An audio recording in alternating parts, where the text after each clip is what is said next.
Hello, everyone, and welcome to this month's Newcastle Discover, the latest in our Discover series. The Newcastle Discover series is brought to you by our Newcastle University alumni engagement team and aims to promote lifelong learning through thought-provoking and insightful events on the latest in university research and also practical life skills. My name's Lily Moore, the Alumni Engagement Manager here at Newcastle University, and I'll be your host for today's event. As always, a massive thank you to everyone who is joining us today. So, moving on to the content of today's event, can we deliver a resilient net zero? Extreme weather events around the world have exposed the substantial risks to people and the economy from climate-related failure of the power system. The necessary rapid shift to net zero will further increase the importance of electricity to society. Meanwhile, climate change is already altering the risks to the electricity system. Much of the world's net zero electricity system is yet to be built, providing an opportunity to ensure the system is resilient to future weather-related risks.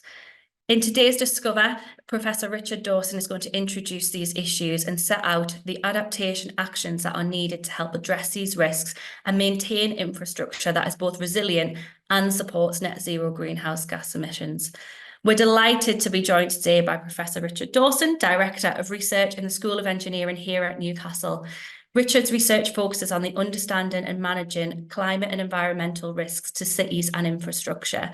He's a member of the UK's Committee on Climate Change and a lead author of Cities, Settlements and Infrastructure chapter on the most recent IPCC assessment. Richard, a massive thank you for joining us today. We're super delighted to have you with us. And without further ado, I'm going to hand over to you. Thanks very much for that generous introduction, Lily, and good afternoon to everyone, and fantastic to see a number of engineering alumni introducing themselves in the chat. So delighted to see you here today. So I'm going to start sharing my screen. So as Lily said, I'm going to try and ask the question, can we deliver a resilient net zero? And I'm very much going to focus in on one aspect of this, and that is around the resilience of our electricity system. So my own background actually civil engineering, but I've also been a member of the Climate Change Committee on the adaptation half of that committee, directly advising government and parliament on how we prepare our infrastructure for projected climate change. In this talk, I'm going to review some of the impacts of Storm Arwen from 2021 and how those played out in the UK and especially in the northeast and southern Scotland. Think more generally about how climate change is altering risks to the electricity system and what our proposals for, or government's proposals and plans for achieving net zero means in the context of the energy sector, and sort of finish off by considering some of the things we might be able to do to enhance the resilience of that future system. So to date, I think it's fair to say that a lot of the discourse on how we prepare for the future and prepare for a changing climate has been around decarbonisation, and that's very important. But I'm going to try and argue and convince today that we need to make sure we do that in a way that is resilient, and now is the time to really get our planning in order to achieve that. So, for those who didn't live it, back in November of 2021, Storm Arwen was one of the strongest windstorm events that we'd had over the UK in many years.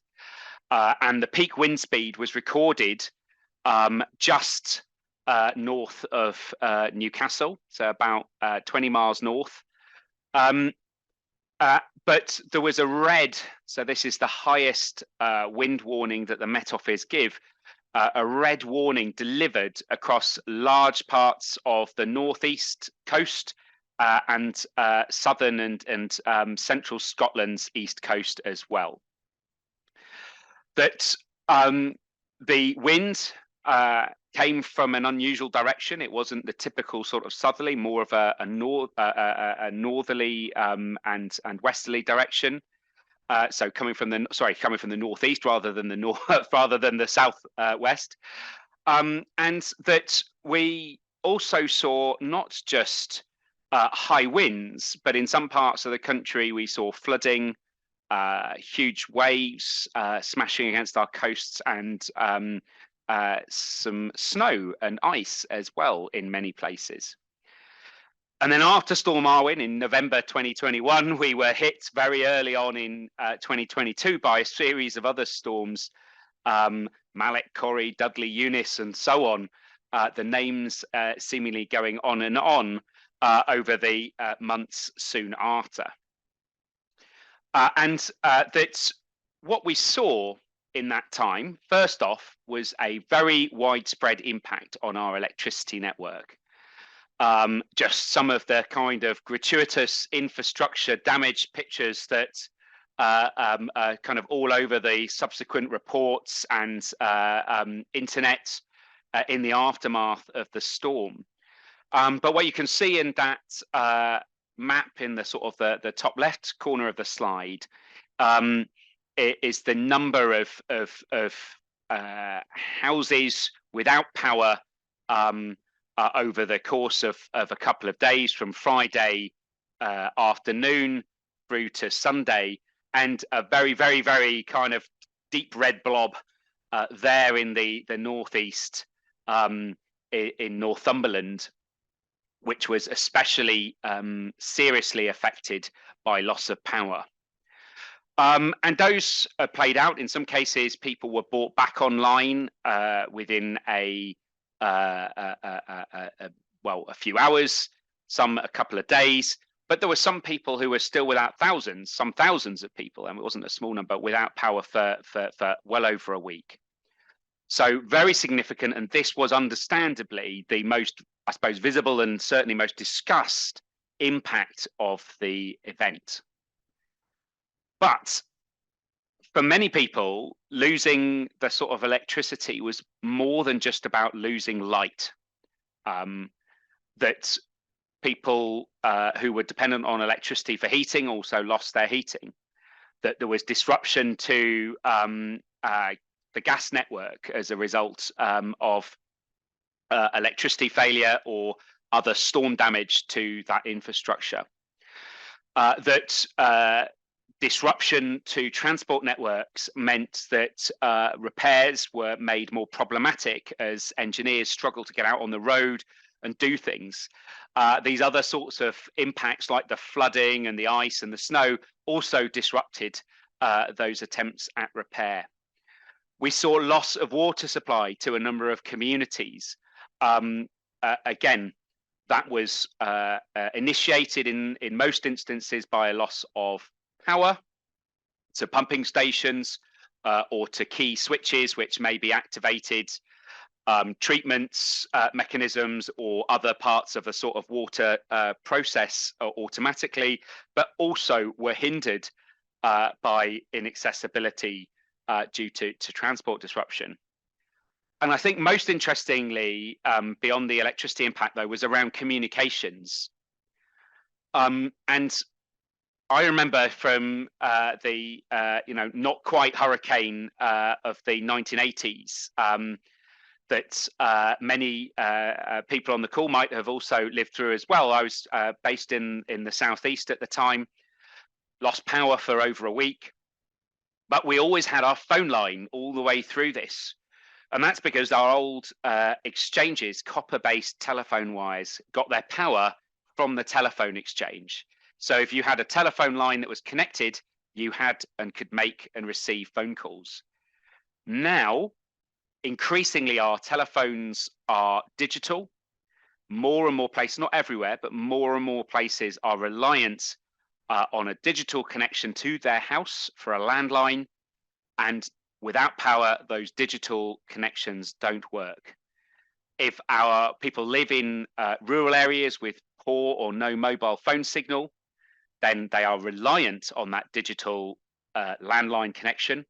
Even if they have mobile connection, Most mobile phone stations at best are able to stay on for about 24 hours following a power cut with a localized battery. In many cases, the battery available is far shorter than that.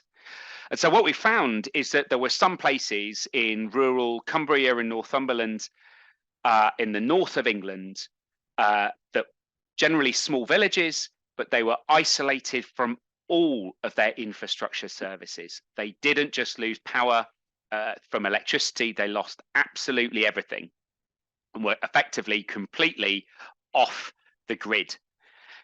And the real, I think, interesting thing about this is that this could be a sign of things to come as we change the way we deliver energy and digital services across the country.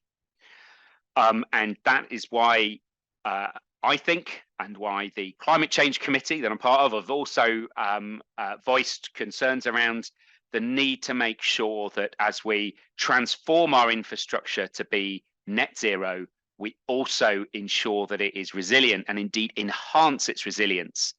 Because what we don't want are major urban spaces to lose all of their infrastructure services simultaneously, as some communities did during Storm Arwen. That would be a really serious disaster, almost a sort of the existential threat to the nation.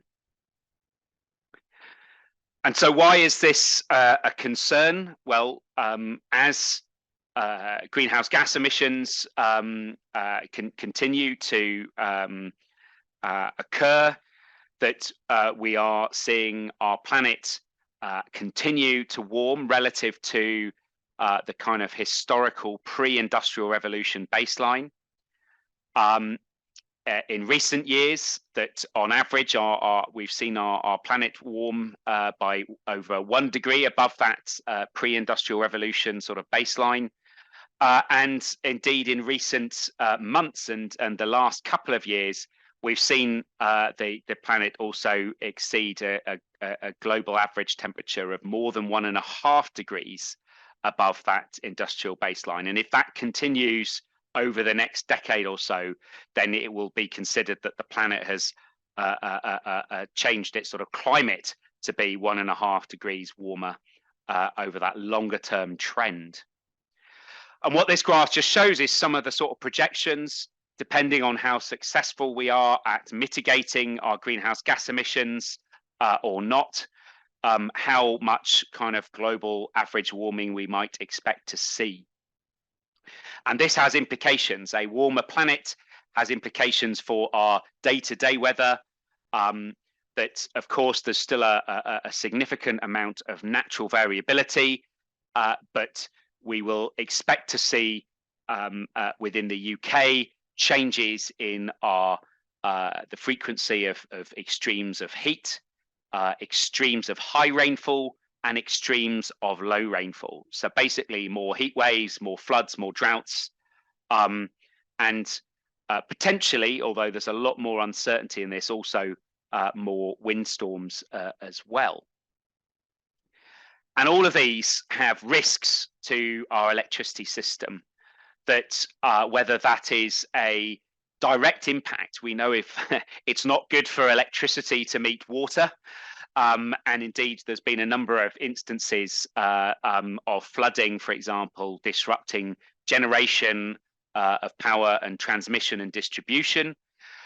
But we also know that when it's hotter, our electricity generators tend to operate less efficiently, and our transmission lines operate less efficiently. They get hot, they sag, and their resistance goes up.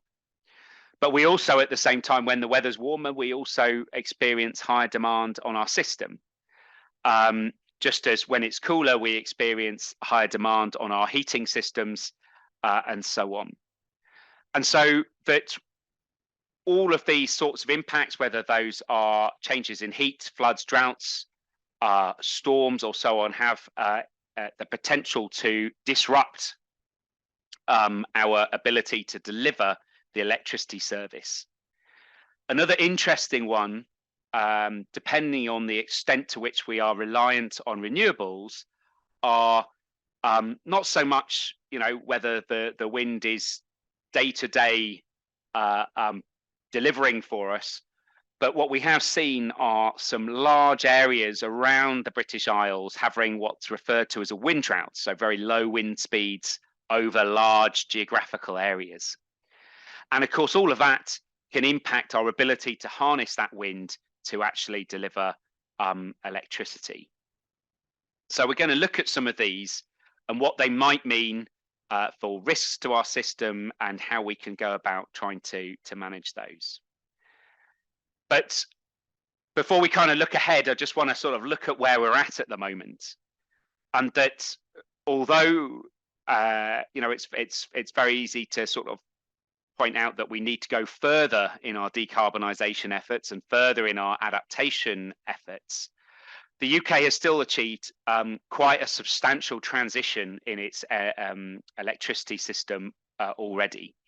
If we look at how we've gone from nearly 80% of our generation from coal down to almost zero over a 30-year period, that is quite a radical shift.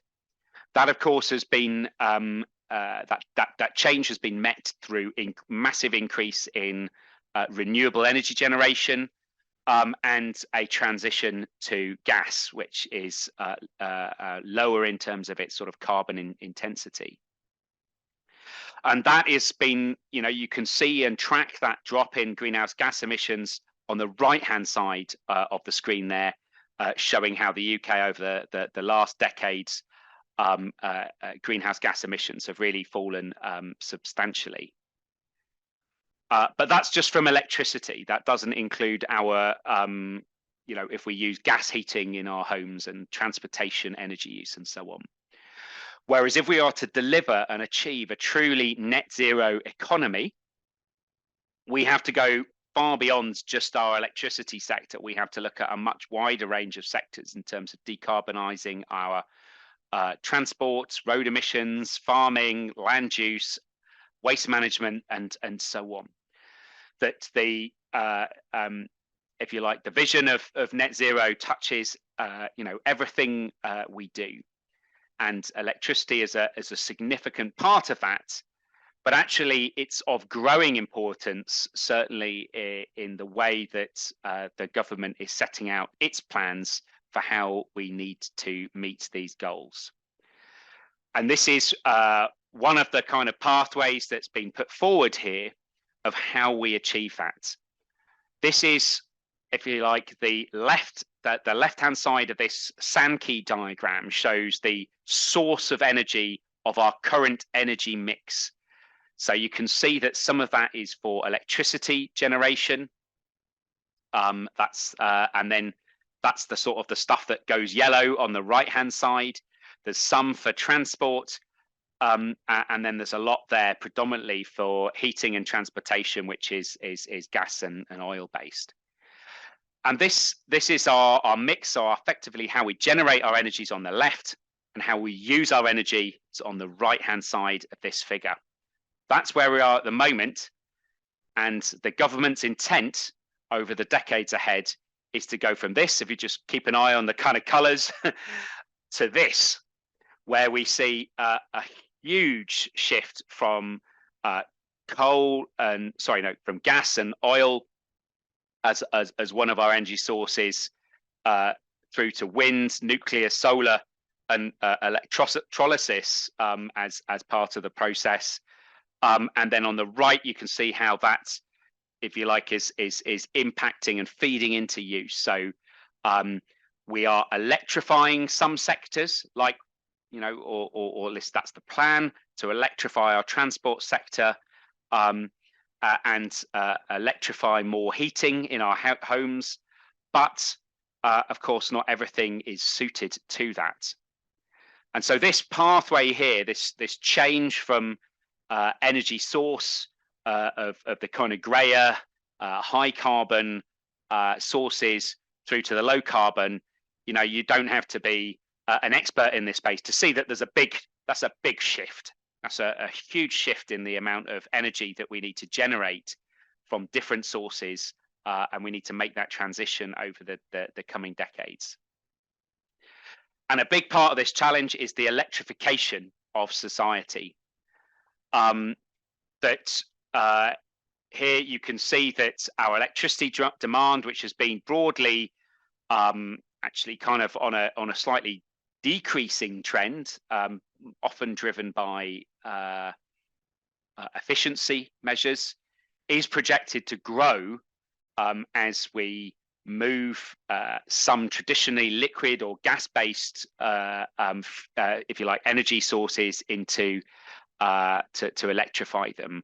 And some of the big change there is buildings, so that's heating, surface transport, Teslas and so on, and then industry as well, where that is an option.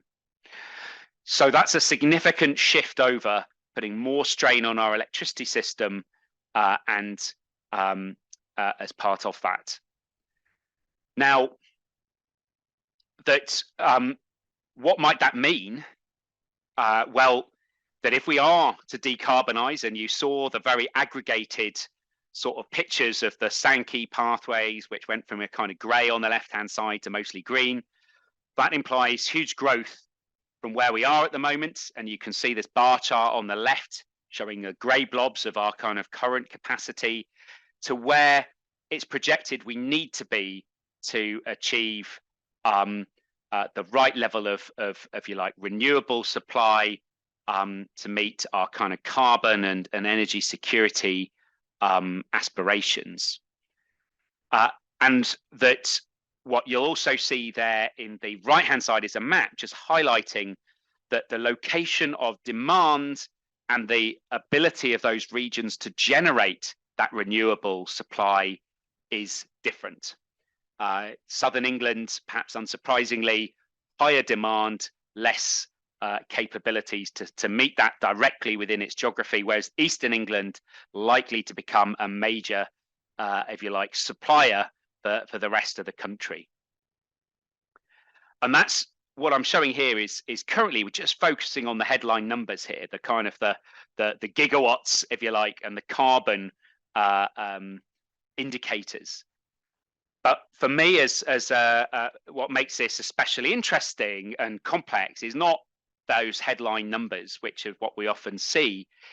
It's the complexity of the infrastructure transition that we're going to need to deliver, and indeed already have started to deliver, to make this work.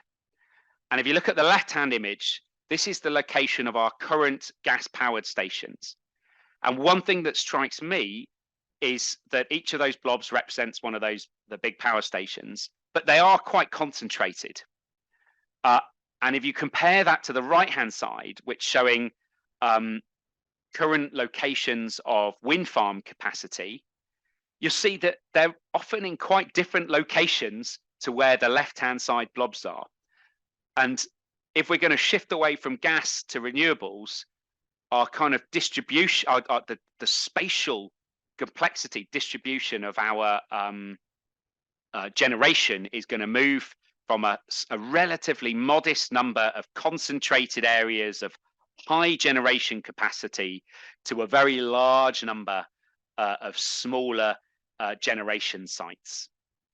And again, I don't think you need to sort of be an expert in this area to understand that when you change the sort of the spatial structure, if we move from a handful of locations through to a very widely dispersed set of locations, we're changing the risk to those infrastructures. We're putting them in new places.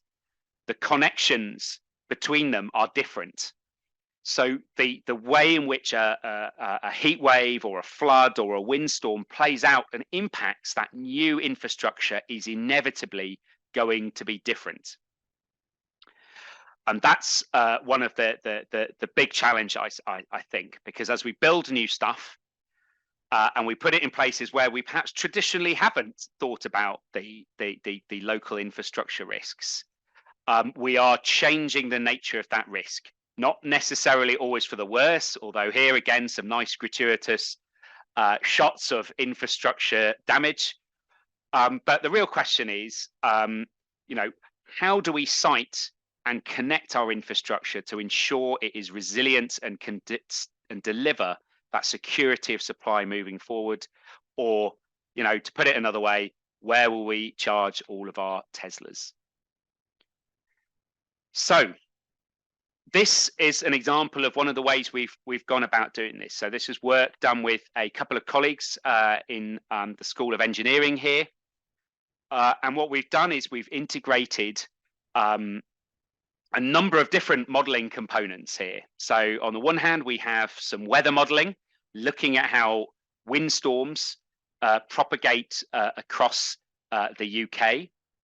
We have what we call a fragility model, which describes the likelihood of failure of a particular infrastructure asset.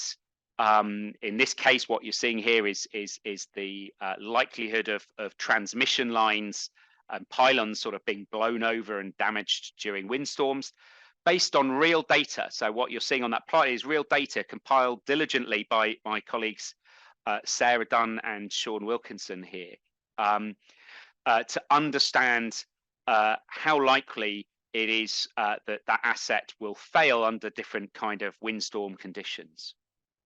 We built a power model to understand the connectivity and the supply and demand across the UK, or rather in this case, the Great Britain, I should say. And we looked at the resilience of that system to different types of storms. We looked at that resilience under kind of current observations and how those might change in the future. And then kind of captured a whole load of metrics, some of which are plotted on that graph on the right-hand side of this figure, showing how different types of storm intensity and frequency impact on, in this case, loss of load. So basically, people losing power and the amount of hours they lose it for. And we looked not just at today's electricity system, we also looked at how the electricity system might change in the future to meet changing demand and deal with different climates. And so starting with our kind of current infrastructure network that you can see in terms of the big wires here is the major transmission network across the British Isles. We looked at a number of scenarios, and I'm just going to look at 4 caricatures of those, if you like. And what we looked at here is going from today's network to an even more centralized system. So there you might be reducing, even consolidating the number of locations where you generate power and to meet demand. The alternative of that is distributing. What we're seeing in terms of the way that wind farms and other smaller generation capacities are coming online, distributing that around Britain. And then we looked at different structures, or I suppose strategies, for strengthening our infrastructure network. So this is the kind of the properties and the characteristics of the actual electricity infrastructure, moving from if again, today's network, maintaining similar sorts of levels of investment and levels of redundancy in the infrastructure network itself, against going with a more, I suppose, basically building more wires and reinforcing them more and making them more resilient and redundant. And that is, of course, comes at a higher cost. But what's interesting is the headline number here is that if we are distributing our generation, as is inevitable, I think, for renewable technologies, then the only way we can maintain or improve upon the resilience of our system is by introducing increased redundancy, increased connections between our sources of generation, because otherwise the risk is that we become very dependent or reliant on or vulnerable to single points of failure, which impact upon significant parts of our wider infrastructure network.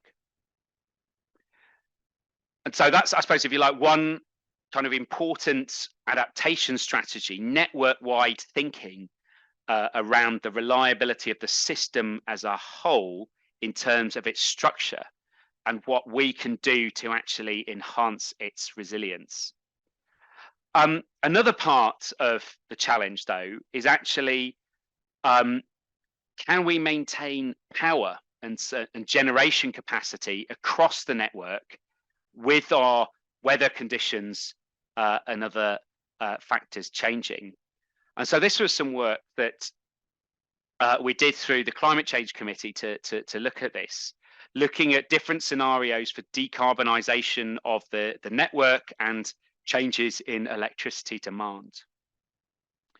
And looking at what measures might be introduced to actually maintain the necessary sort of, I suppose, flexibility that comes with day-to-day and seasonal fluctuations in energy demand, and of course, the potential change in seasonal generation of electricity from renewable infrastructure, and then reflect on some of the delivery and implementation challenges. And so here, this is a graph on the left. If we focus on that first, we see, again, starting with a kind of current mix of, or very hopefully soon to be current mix of our electricity capacity in 25, and how that might need to change to achieve the until very recently what was the government's intended target to in 2035. They're now looking at that again. And what you can see here is, again, you can see the kind of the growth in the sort of purple wedge, showing that increase in offshore wind and other renewables, and a shrinking of the black, which is the sort of unabated gas-based generation. And so that if we then look at how that particular energy mix, so this is the 2035 energy mix we're talking about here, how that copes with meeting a kind of high period of demand over a month, and under a sort of a central, so this isn't even the most extreme climate change scenario. What we can see here is that a huge amount of the demand and the fluctuation can actually be coped with by renewables. That a lot of it has to be, or at least one option, doesn't have to be, there are other options, but the one option for dealing with some of that flexibility is through the use of electrolysis to produce hydrogen as on demand, to kind of maintain and spin up power generation during peak demand periods. But you'll also see there's still some black in this graph on the right, and that is showing that even under this scenario, which is hugely challenging in terms of rolling out of infrastructure, that we can't quite get rid of all of our, if you like, carbon emitting gas infrastructure on this sort of time frame.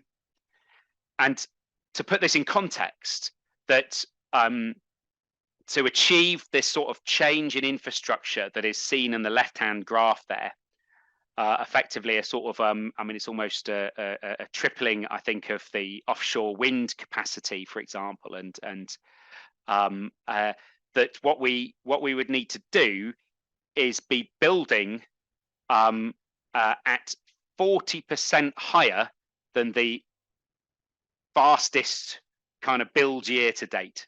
So we would have to ramp up the best that we've achieved so far to meet that ambitious deployment of infrastructure.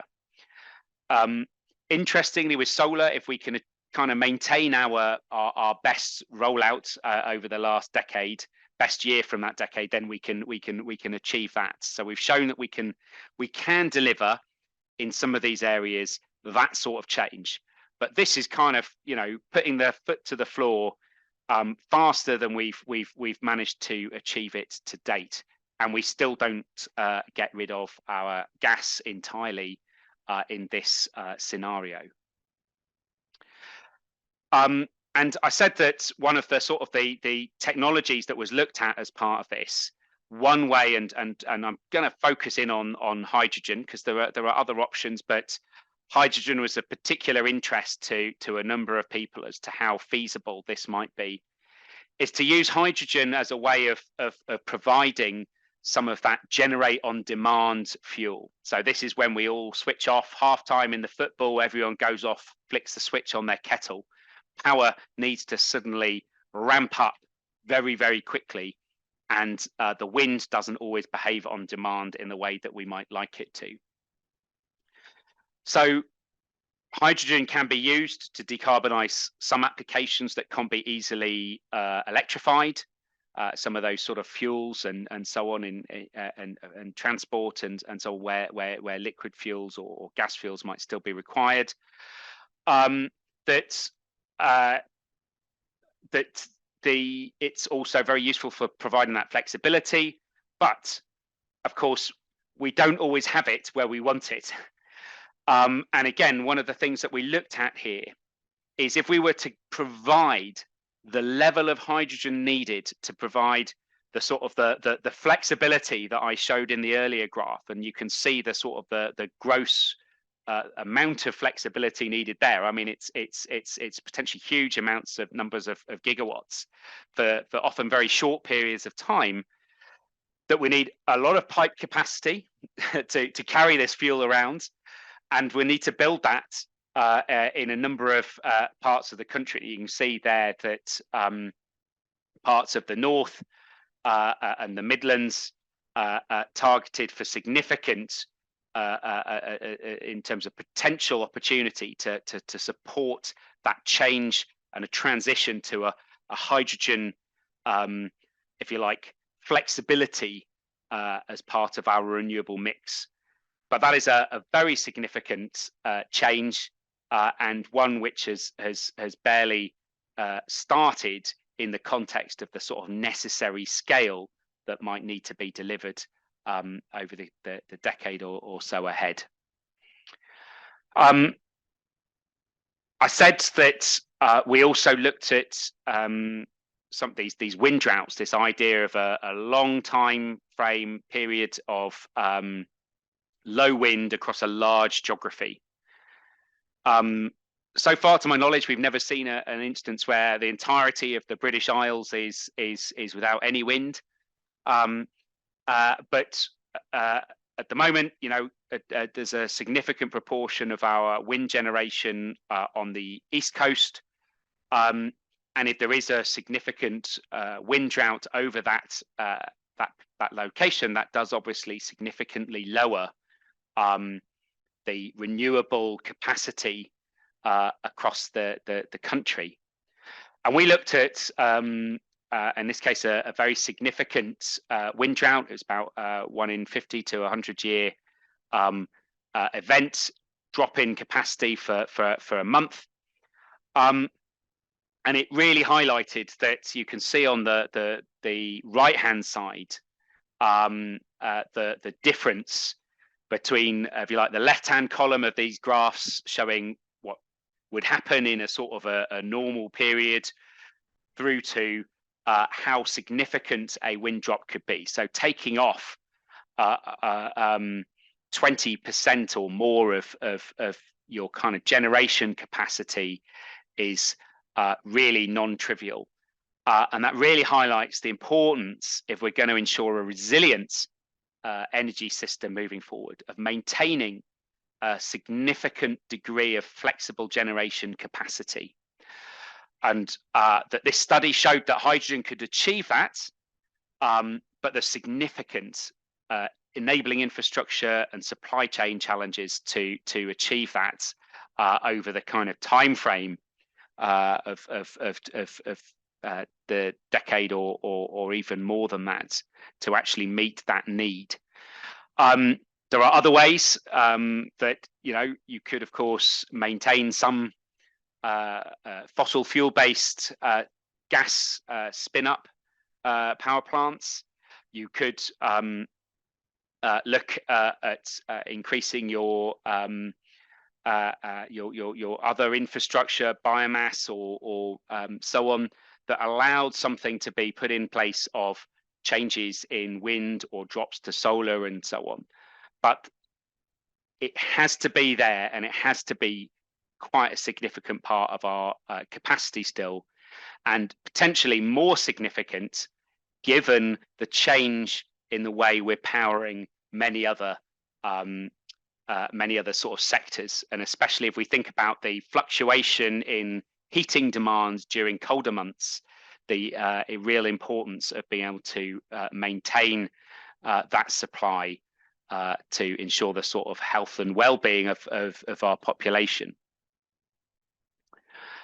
So I'll kind of talk through two case studies, really, I suppose, looking at how the structure of our infrastructure network, how it's designed, where the sort of generation sites are, how those relate to where we actually need where we need to meet demand, the benefits of a diverse energy mix, and of course, kind of ensuring redundancy in our connectivity to improve the sort of resilience of the physical infrastructure as well.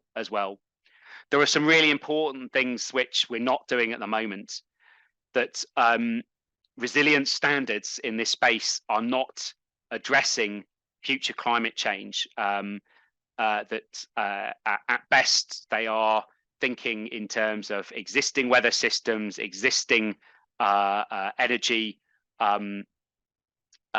patterns, and we need to really raise our game in that sense, because that will have a real benefit across the whole sector.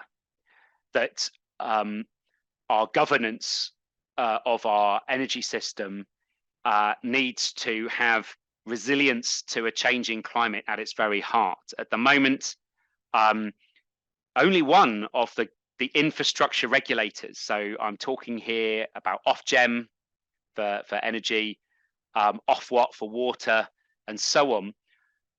Of all of the regulators of all of the infrastructure services, it's actually only Ofwat, the water sector, that has climate resilience as an objective for regulation.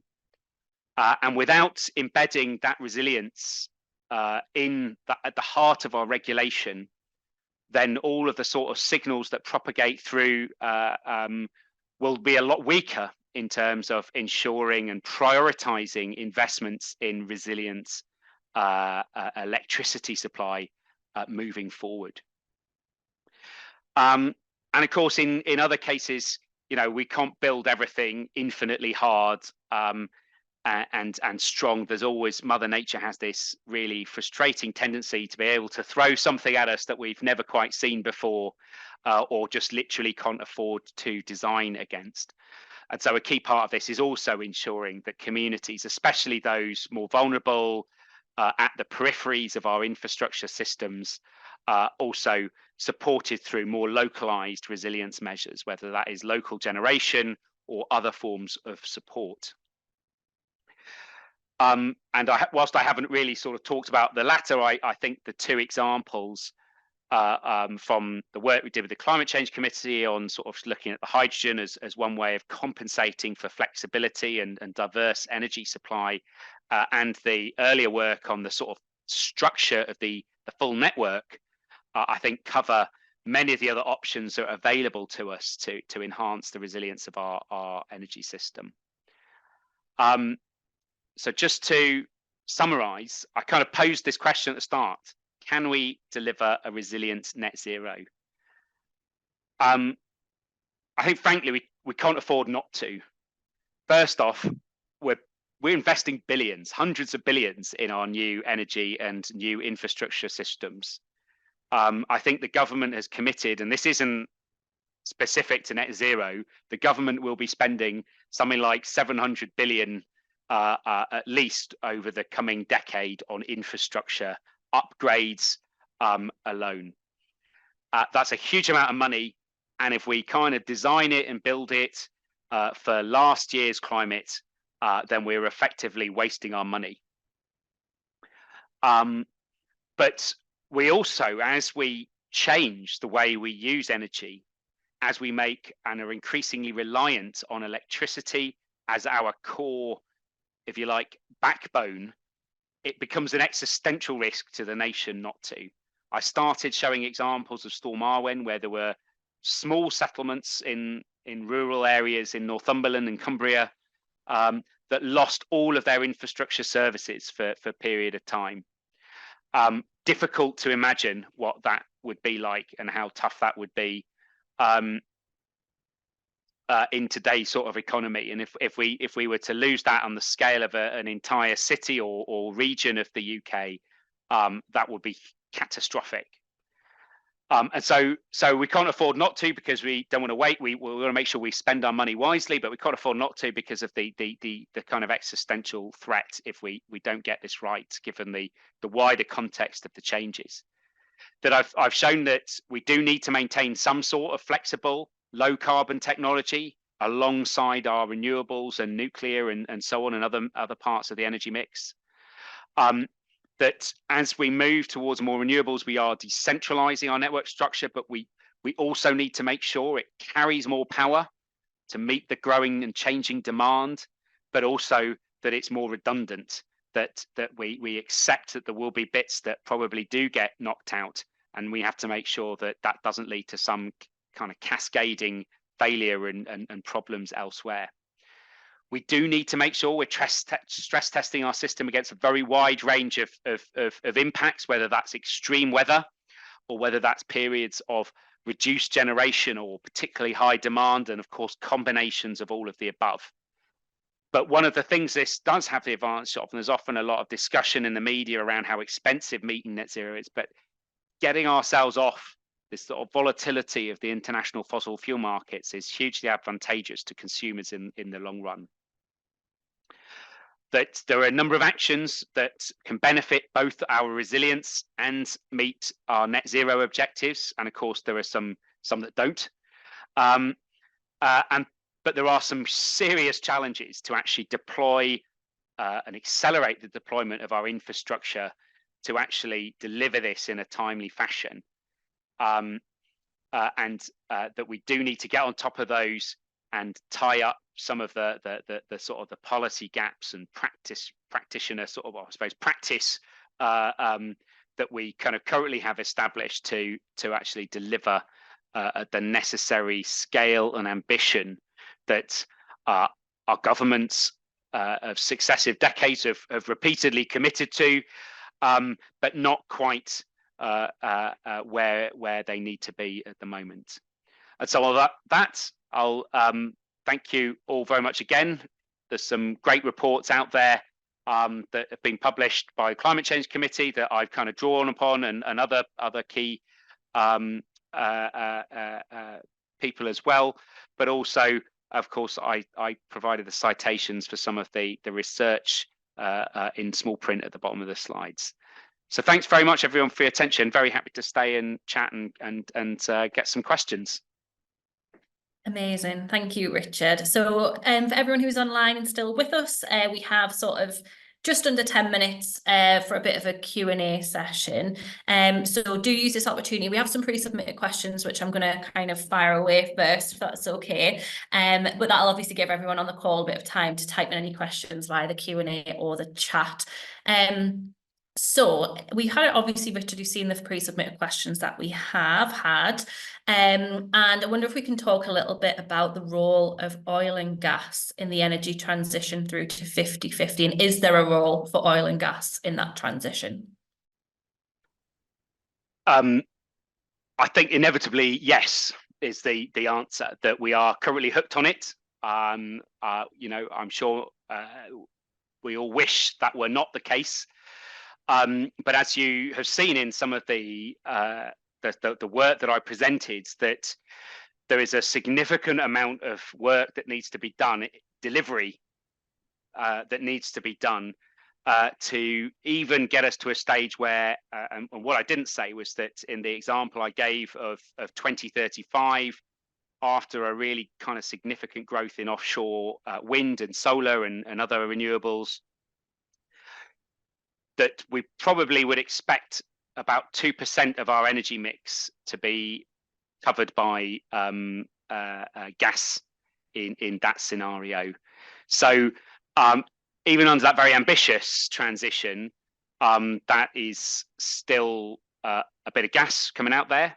And I think that obviously the slower the transition, the more we will remain reliant on oil and gas.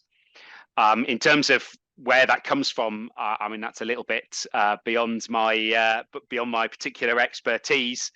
What's better, what's not. But that we do have to, I suppose there's a process of weaning ourselves off. But the faster we go in terms of delivering this, then the hopefully the better that will be. And there was a sort of a related aspect of this around nuclear. And again, nuclear provides an important backbone to our current system that we will still need to have core generation technologies. There's often different ways of doing that. At the moment, the government are still planning for nuclear to be an important part of providing that underpinning baseload for our energy security. Amazing, thank you. We've had a question from Matt Knight in the chat who said there are a lot of issues with the leakage of hydrogen during transportation and storage, which can actually contribute more strongly to global warming than CO2. If we move to a national hydrogen network for greener energy, what needs to happen to ensure that any leaks are mitigated?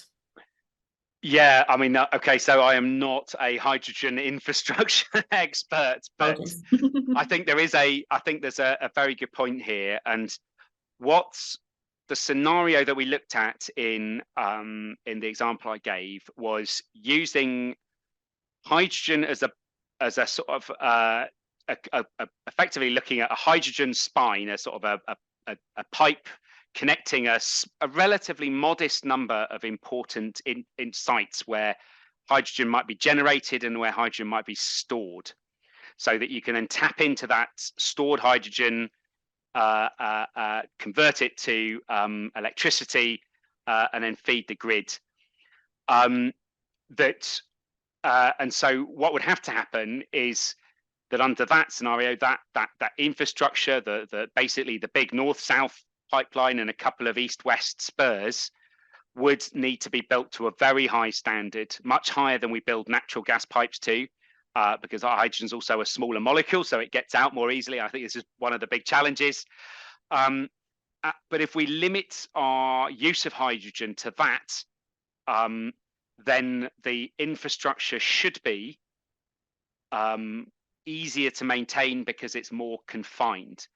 I think where it gets especially complicated is if we start trying to feed domestic demand with hydrogen, because we're building sprawling networks of hydrogen across the country. Thank you. I'm going to go back to our pre-submitted questions. We've got roughly 2 to 3 minutes left, so if anyone has any further burning questions, I'll try my best to squeeze them in, but I don't think we'll have time to answer everyone's questions today. So we had 2 pre-submitted questions. I'm going to kind of merge together, Richard, if that's okay. So firstly, are current sustainability targets from the UK and other countries and organisations too late to circumvent the real world impact of climate change? And should we start planning for the consequences of potentially not achieving net zero? So I think that many of the commitments, so I suppose there's the aspiration set out in the UN process that still will lead to some unwanted and difficult to manage climate impacts in different parts of the world. even if we manage to maintain and can limit global kind of warming to 1.5 or 2 degrees. But they are, to achieve that is still going to be very challenging in terms of our infrastructure transition anyway. So yes, we absolutely, and then of course beyond the aspiration, there's the commitments and what countries actually said they're going to do, and that's even less ambitious than those aspirations. So I think it's fair to say, even if we meet the UN targets, UN goals, we are still going to have to adapt and prepare for those changes in climate. And so should we start planning for those right now? Absolutely. Whether we achieve net zero or not, we are experiencing some of those changes already. Amazing, thanks. So unfortunately, we are at the sort of deadline for the Q&A. I'm very sorry to everyone who's submitted questions via the chat and via the Q&A, but I do have to bring today's session to a close. So I just want to say a massive, massive thank you to Richard. Thank you for delivering a really, really insightful presentation today. I hope everyone who's attended has enjoyed it. I know there's been lots of questions, so I'm sure you have. And just a massive thank you to everyone for being with us today. Unfortunately, today's event was the last in our Discover series for this academic year. However, don't worry, our NCL Discover programme will return in September with more research-based events and practical life skills sessions. At this point, please get in touch with us if you've got any ideas or suggestions about topics or future events that you'd like to see as part of this event series. Do get in touch with our alumni team to let us know.